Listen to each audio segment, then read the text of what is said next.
What if you have a labral injury? Well, what if you have a labral injury?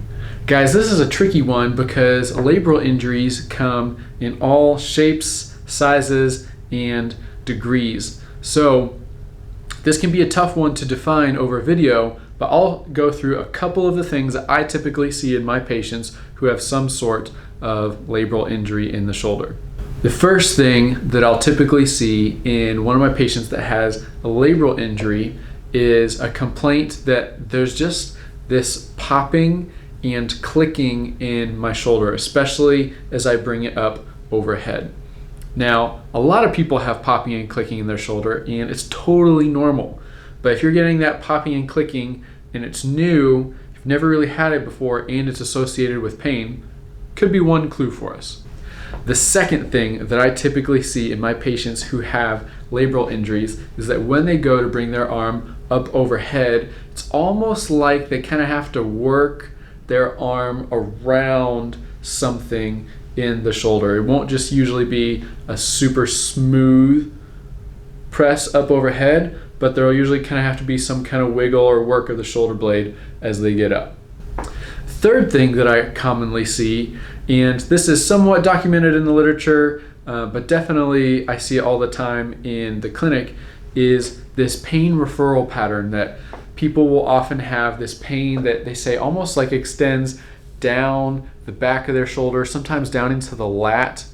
And that can happen with a couple other injuries as well, but I really often see that one with my labral patients. So another thing to check for.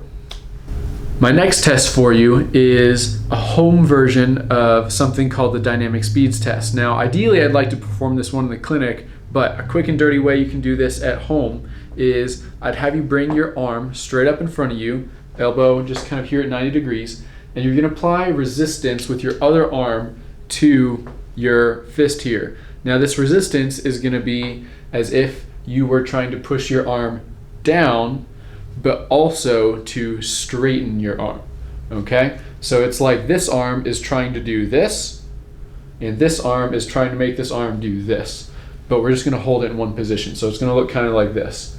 Hold, hold, hold, from the front position here. Hold, hold, hold. And if this elicits a significant amount of pain in and around the shoulder, could be a positive test. Now, whether you have a labral injury or another kind of instability of the shoulder or some other general injury of the shoulder that's causing you pain and causing you to have a difficult time with certain movements, we want to be the first people to offer you a simple, cost-effective, and non-surgical approach to getting you back to doing the things you love.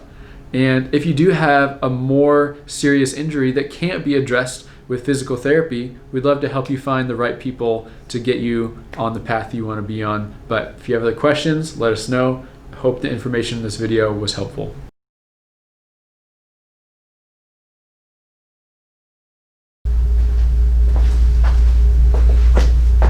So what if you have a labral injury? Wouldn't that be terrible?